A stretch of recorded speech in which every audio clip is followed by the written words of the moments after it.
Hi everybody, welcome back to educator.com and our series on the Java programming languages. Today we are going to talk about modules. First of all, we'll talk about the types of modules. And modules are sets or collections of JavaScript classes or methods that are lumped together that can be called as a group, so you don't have to call each one. And one of the best things that you can do with modules, and one of the most easiest ways to use them, and one of the most time-saving ways to use them, is to use what we call packages here. Packages of JavaScript, or I should say Java code, can contain methods, classes, and a lot of the utility features. So here we have the scanner package that we've used in the past, and you can also use the random package. We'll be using that today. The random package is very good for random number generation, which is especially useful for game programming. And so there's a lot of these packages that you can just import at the top of your Java program. And then throughout that program, you can use any of those methods without having to recall them. One of the things that we'll look at today, too, is a static class member. Now, what this enables Java to do is have all objects in a class share that same piece of data. Now, the variable has to be declared with a static keyword, and as long as it is, then you don't have to recall it, and all of the objects within that class can refer back to that piece of data or a number or a value without having to retype it.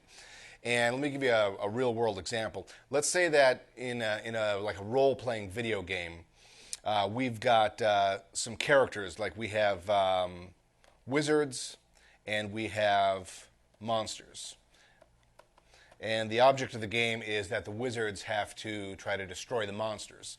Now, the trick is that a single wizard, let's say, can't destroy a big monster. Let's say that for the wizards to be able to destroy a monster, we've got to have at least 5 different wizards in the area. All right, now, for the wizards to be able to attack the monster, the wizards have to know that there's 4 others in the area. Now, how does that happen? Well, we're going to program in a counter, and that counter then has to be available to all of the wizards.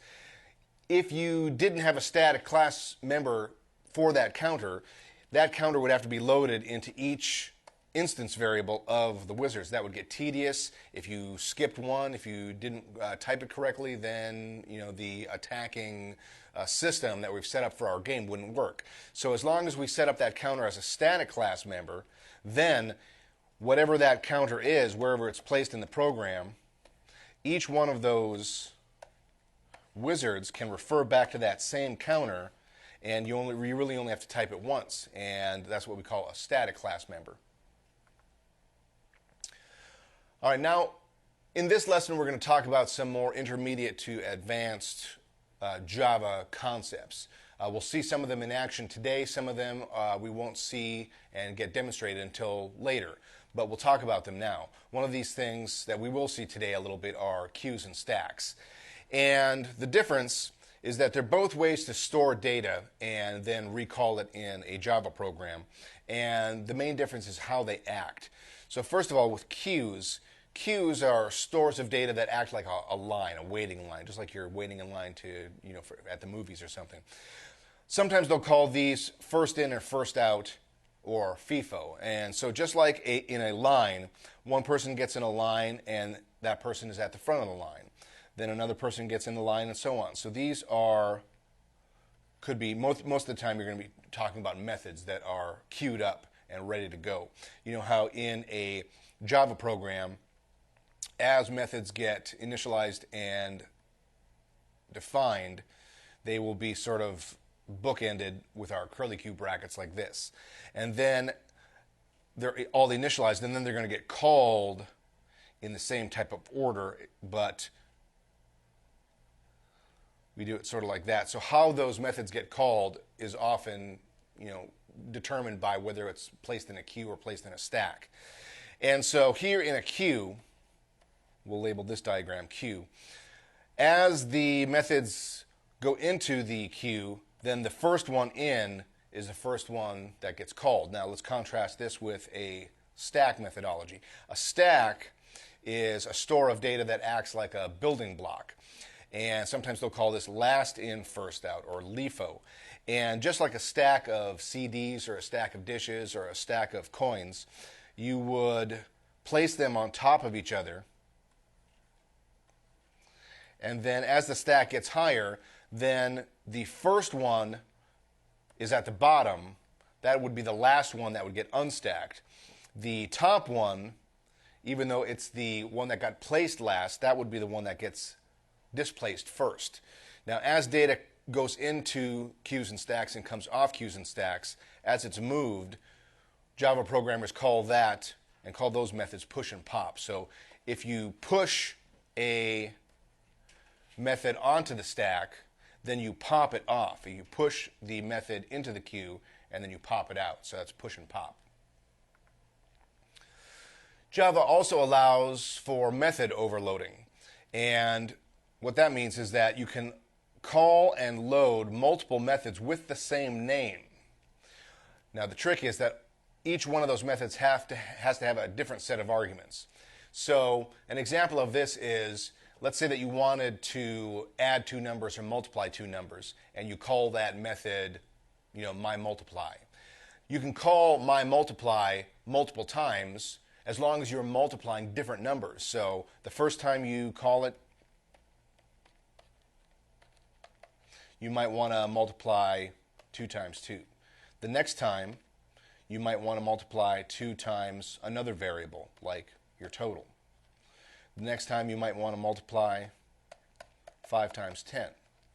The next time, you might want to multiply the total times the price, something like that. So each time you've called it, you're still multiplying different things, and that's called overloading. Another big time saver is the this keyword. And this is a keyword that is much like a pronoun in everyday language. So you can reference a current object without having to retype it. And so let's say that we have a public class, we're trying to measure a cardboard box. And if we call it cardboard box, that is a lot of characters, and we don't want to have to keep typing that over and over again. So when we start referencing things like the length of the cardboard box, the width and the height and so on, instead of saying cardboard box.length and cardboard box.width, we can just say this length, this width, and this height. As long as we've got that reference here in the variable call and in the class call, then we can use the this keyword to save time. And then we're going to get into a little bit of definition between two major Java concepts, composition and inheritance. And we've got a whole chapter coming up on inheritance, so we'll have a whole lesson on that because it's a pretty important concept when it comes to really a lot of programming. First of all, let's talk about composition. Composition is often referred to as a has a relationship. And so this allows classes to reference objects of other classes and call them and use them and run them in a program. So you might have multiple programs, and your main program might be something that is going to be called by another program. And so, for example, think of it this way. If we're talking about vehicles and we want to build a vehicle like a car doesn't just get built in one single unit. It is composed. It's has multiple things that go into it. So a vehicle has a steering wheel, it has wheels, it has hubcaps, it has a steering column, it has a dashboard, it has all those component parts that go into the overall product. So if we were writing a Java program that would be designing or building vehicles, we might have our overall master program, the one that we actually run, called vehicle, and that would call all of these other classes that are stored in other Java files, like the steering wheel, like the wheels itself, like the seats, like the dashboard, and so forth. Now, let's contrast this with inheritance. A lot of times they will refer to inheritance as an is-a relationship, and this allows a subclass to take on the existing attributes of a class that's already been written. We call that a superclass.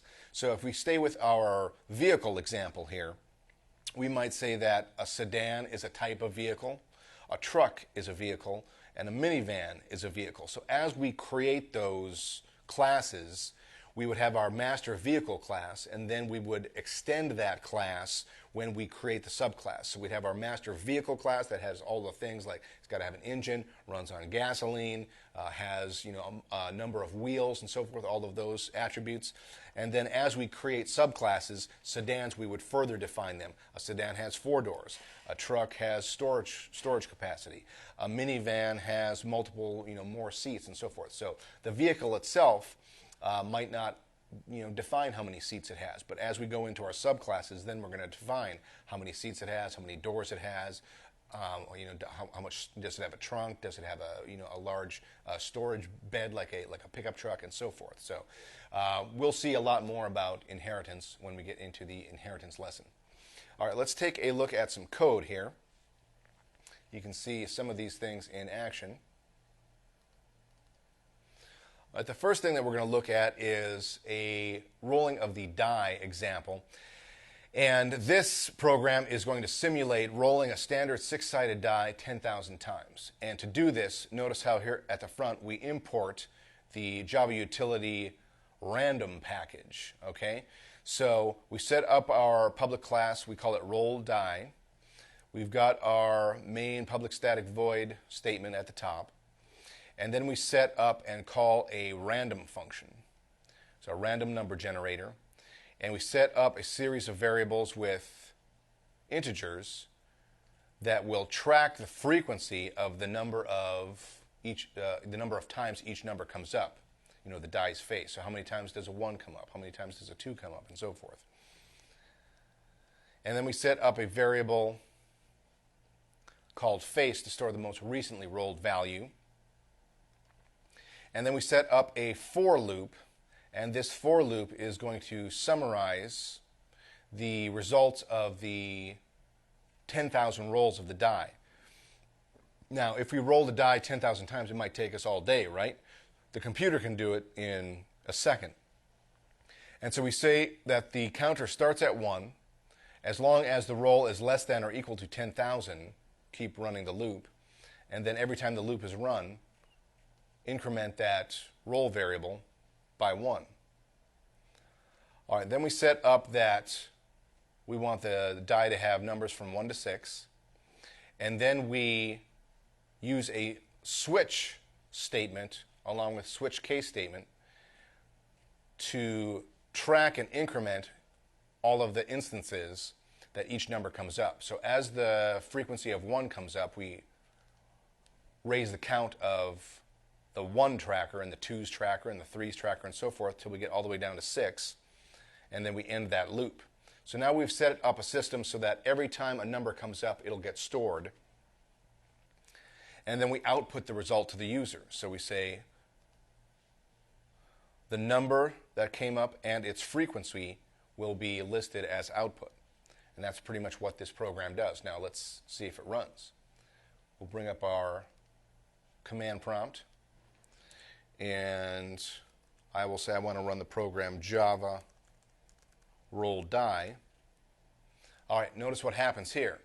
We've got a simple table that shows us the number, shows us the frequency, and mathematically, if we roll the die, a 6-sided die, 10,000 times, each number should come up on average 1,666 if you do the division math.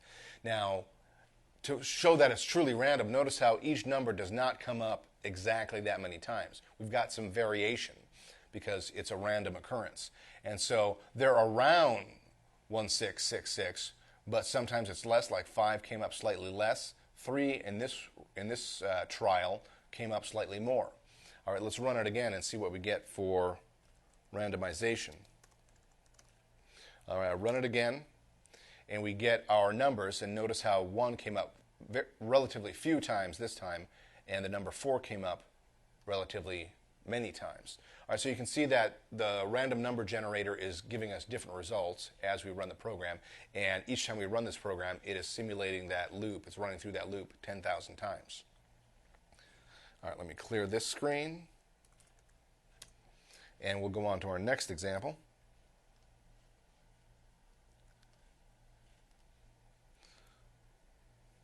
Let me go to the top of this program so you can see what it does.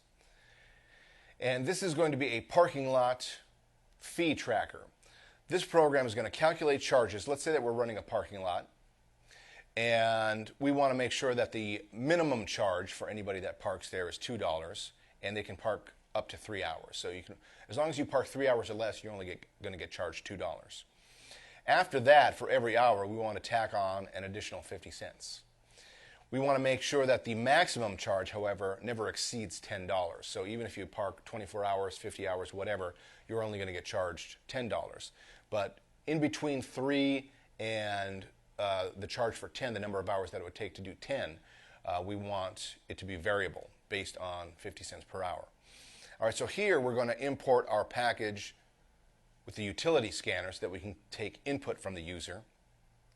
We'll call our main class parking. And then we want to use a public void statement to start calculating and the charges, and we're going to call that start charging. We import the scanner, we initialize the scanners to take input, and then we set up our number variables.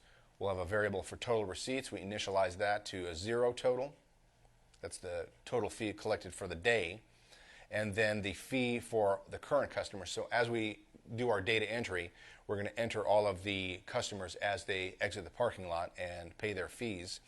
And then we're going to have a double for the number of hours that that current customer parked. Then we ask the user to enter the number of hours that that particular customer parked. And then we set up our loop. Our loop sentinel will have a negative number to quit mechanism. So if we're done entering numbers, we just hit minus any number, -5, -2, whatever, and it'll quit the program. All right, so then we set up our hours to be, that variable hours is going to be whatever the number of hours we have just input. And then we set up our while loop. And so we say while hours is greater than or equal to 0. So in other words, as long as we don't enter a negative number, the loop is going to run. As soon as we enter a negative number, that quits the loop. Then we want, inside this loop, we want to calculate the charges. So we say that the fee is going to be the calculate charge based on the hours. Total receipts, then as we accumulate, we want that aggregate value to be every fee total is going to get tossed onto the accumulating total. And then we will show the current charge for that particular customer to the user and the total receipts, the aggregate total to the user. And that is going to be the fee and the total receipts. All right, then we go to the next customer. And so the second time we run it, it's going to say enter the number of hours parked and a negative to quit. And then we set up the same system so that it will run and we can enter as many customers as we need to, and then we just enter a negative number when we're done entering customers, and we're done. Now let's look at the calculations. First of all, we start with the minimum charge. Remember, we want the minimum charge to be $2. Then after that, we want the hourly fees as needed, including fractions. You notice most parking lots will say, you know, every hour parked, it's a certain number of dollars or cents or a fraction thereof. So even if we park a half hour or 15 minutes, it's still going to get charged for as if it's a whole hour. All right, so we say if the hours is greater than 3, remember, 3 hours parked or less, it's just going to be the minimum $2 charge. If it's greater than 3, we say that we want the charge to be 2, that's the minimum charge, plus 50 cents times the extra hours. Now, take a look at this fairly complicated mathematical expression here. First of all, we call the math ceiling. Now, that's how we get the fraction thereof method in here. Math ceiling will round it up to the next whole integer. So even if we enter 0.25 for a quarter of an hour or 0.5 for a half an hour, it'll round that up to the nearest whole integer. We say that the total hours, we want to subtract 3 because we want, 3 hours, it's only going to be $2. So whatever the total is, let's say that we park 10 hours. It is going to say take 10 minus 3, that's 7. It'll take 7, multiply it by 50 cents. That would 3.5. 3.5 plus the minimum charge, 5.5. So if we parked 10 hours, it should be a 5.5 total charge for that particular parking instance. All right, then we also want to remember we want to set the maximum charge to $10. So nobody's going to get charged more than $10. So if the charge is greater than 10, we say, then just let the charge equal 10. So even if the charge is $50, $100, it is always going to reduce it down to the maximum charge of $10. All right, let's see some examples of this program running here. And actually, before I do that, let me show you the test application here that runs in conjunction with it. And this is an example of packages or modules that one program is going to call the other module. It's going to call the other class as a unit. So here we say the class is parking run, and we set up our static void statement to run, and this is going to call that larger program that I just showed you, which we called parking. So this is going to call the class parking, and inside this program we're going to run the application that we set up previously in the other program, that method that we call start charging. All right, so we're not going to actually run the parking class. We're actually going to run this parking run class, and that is going to call that main parking class. All right, let's take a look at this. All right, so here I'm going to say I want to run the parking run program. It asks us, it refers back to our parking class, and then it runs the output statement, enter number of hours parked, enter a negative number to quit. Okay, let's say that we only parked 2 hours. All right, remember, anything less than 3 or 3 or less should be $2. So it just says $2. What about if I park 3 hours? Minimum charge is still just $2. Minimum charge. And now notice what happens, that it took that first 2 and the second 2, added it together. We have a total collection of 4 now. All right, what happens if I say one customer parked 5 hours? For that customer, we charge $3. So 5 minus 3 is 2. 2 times 50 cents is $1. So the minimum charge is 2 plus $1 is 3. So we can see that the program is working. All right, what happens if I park 10 hours? All right, minimum charge plus the 7 overage, 5.5, just like we said, 5.5, and then we've got the gross total receipts. What happens if I park a fraction? Now let's say I parked 10.25. Notice how it did not fractionalize the extra 50 cents for the hour. It bumped up from 10, we said 5.5. Here at 10.25, it used that math ceiling method and bumped it up to $6 because it charged us, an hourly 50 cents for, even though it was only a fraction. What happens if I say I parked 40 hours? Then we can see that the maximum charge is working too. It only charges us $10, and then it adds that 10 to the total gross receipts. All right, let's say that I'm done entering numbers. I say minus 5, and it quits the program. All right, so you can see that it takes care of several different instances, and all of those things are getting stacked onto the method queue, and then it adds them all together to give us our total receipts at the end of it all. All right, let's look at our next example here. This program is very useful in the real world. This is a program that will convert Fahrenheit temperatures to Celsius and vice versa. All right, so this is going to take input from the user, so we call the package and we import the scanner utility. We call this class convert. We set up our static void main statement, and then we get to our variables. We say that the integer called choice, that will be the user's choice from the menu. We set up a do while loop so that it will ensure that the menu of choices that we set up later here gets presented to the user at least once. And then the menu gets output. The system out says for choice number 1, if you enter 1, we want to convert Fahrenheit to Celsius. If we select choice 2, that's the other way around. We're going to convert Celsius to Fahrenheit. And then choice 3 is how we get out of the program. If we're done doing our conversions, we want to exit. Then we prompt the user to enter their choice, 1, 2, or 3. and then we say that the choice is going to be whatever number the input is. Then we set up a if statement inside this loop, and we say as long as the choice is not 3, as long as the user does not want to quit, then prompt the user to enter their temperature that they want to get converted. We call that integer the old temperature. Whatever the user inputs, we define that and we declare that as old temperature. And then we convert that temperature to the other, to either to the metric or the Celsius or the Fahrenheit through the cases. All right, so we set up a switch statement and say in case 1, we are going to convert Fahrenheit to Celsius. In case 2, we're going to do it the other way around, Celsius to Fahrenheit.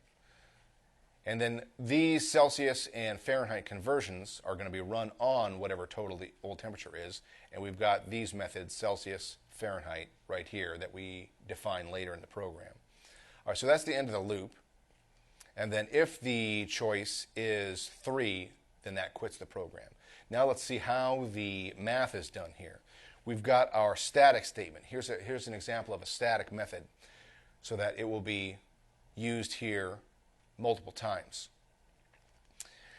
Celsius will take the Fahrenheit temperature and then return whatever integer is entered, and then it runs it through the conversion formula. 5 divided by 9 times the Fahrenheit temperature minus 32. And then the reverse is true, 9 divided by 5, and then that Celsius temperature is going to have 32 added to it. All right, so that is where the math is done, and then that conversion number, whatever number comes out of that series of mathematical expressions, gets returned to the user. All right, let's give this a try. Let's clear this screen, and we will say that we want to run our Java convert program now. All right, so it presents us with the do-while loop, presents us with our choices. And we want to say, let's say that we want to do one. We want to convert a Fahrenheit number to a Celsius. All right, it prompts us to enter the temperature for the conversion. All right, let's say that I want to convert the temperature of 100 Fahrenheit to Celsius. I hit enter. It tells us here 100 degrees Fahrenheit is 37 degrees Celsius. Okay, let's try another one. What happens if I want to convert 212. All right, so this is an important number, boiling point of water, 212 degrees Fahrenheit. If I hit enter, we know that water boils at 100 degrees Celsius. So you can see that the program is working. It's converting these numbers correctly. What about the water freezing point? How cold does it have to be for water to freeze in Fahrenheit? We say 32 degrees. If I hit enter, it converts it down to 0 degrees Celsius. So it's working correctly. Now let's try it the other way around. What happens if I say I want to convert a Celsius number? All right, the temperature that I want to convert for Celsius is 100. If I hit enter, it returns our boiling point of water, 212. What happens if I say 22 degrees Celsius? Hit enter. Actually, before I do that, let me run out of there, and we say we want to do the second choice from the menu here, and I say that I want to have 22 degrees Celsius. It says that that is 71 degrees Fahrenheit. Now let me exit that program, and we are going to clear the screen so it'll go back up. It'll be easier to see. I want to run this one more time so we can test a negative number. Let's say that I want to convert minus 10 degrees Fahrenheit. How cold is that in Celsius? That is minus 23 in Celsius. Let's say that I want to do that the other way around so we can see how it's using negative numbers. I want to say in Celsius, what happens if it is minus 5? That is 23 degrees Fahrenheit. So you can see that the conversion process is working with positive numbers and negative numbers. Let's say that I want to quit the program. I enter 3, and we're done. All right, let's go to our last example. And this program is going to use our random number generation. Actually, it's going to use a Boolean system to simulate a coin toss. Now, with coin tossing, there's only 2 choices. So it can be a Boolean system because it's either going to be yes or no, heads or tails, a 1 or a 0. Now, notice what we're doing at the top here. Here's an interesting wrinkle on our importing of packages. I say import java.util.asterisk. Now, you might know that an asterisk is often used as a wildcard symbol, meaning everything. So here we are importing all the utility packages. So oftentimes at the top of Java programs, you'll see this statement, because even if you're not going to use some of these utility methods, you've imported them anyway, so they're at the ready. With small, simple programs like this, it doesn't decrease performance or anything like that. So you're just going to import them all with the asterisk feature. All right, so we're going to call this coin toss. We're going to set up our static random number generation, our static void statement, and then our integer variables here. We're going to say that the integer called heads, we initialize to 0. Integer tails for the coin, initialize to 0. And then we set up an integer called choice. That is going to be the user's choice from our menu, which is set up in our do while loop here. All right, so first we want to make sure that this series is presented to the user, so we set it up in the do statement. We say choice number 1, toss the coin. Choice number 2, exit the program, and then enter your choice. Now here we set up a series of if-else statements. We say that if the choice is 1, we want to run our flip method. We'll take a look at what happens in the flip method down below. If we run that and heads comes up, we increment the heads total by 1. If it's not, it's going to be tails, so then we increment our tails total by 1. And then we tell the user what the running total is. How many times has heads come up, how many times has tails come up. So that's the end of that if statement. And then we set up the next that's the do part of the while loop, and then we set up the while loop saying that if the choice is 2, then we exit the program. All right, here's our public static Boolean statement that we set up as the flip method. And that is going to return either a yes or no, a true or false, or 1 or a 2, and we have assigned that to the heads or tails, total, or the heads or tails count. We return then the random number, and then we get the running total. All right, let's see how this runs in our command prompt. So I say I want to run Java coin toss, and it presents us with the choices. Do you want to toss the coin or exit the program? I will toss the coin. So we enter 1, hit enter. All right, we flipped the coin, and it came up tails. So it added 1 to the tails count. Heads count is still 0. Let's run it again. Toss the coin by entering 1. That time it came up heads. Heads 1, tails 1. Toss the coin again, choice 1, and so on. Heads 2 to 1, 3 to 1, 4 to 1. Right here, so it's giving us our running total. Tails came up, and so on. So as we can keep running this, it'll just keep totaling that 50-50 chance of the coin toss. All right, so then if I want to exit, I enter 2, and it quits the program. All right, so in this lesson, we learned a little bit about modules and calling in large packages of, especially with these utility features for user input with a scanner, utility features, the random number generation with the random package, and if you want to call them all, you can use the util.asterisk for the wildcard, and that just calls all of them. And then you can use these, especially the random number generators, in game simulations where you want to roll a die or you want to flip a coin or any random element of chance that you want to program into your games. You can use these random features. All right, so that's it for modules, and thank you for watching educator.com.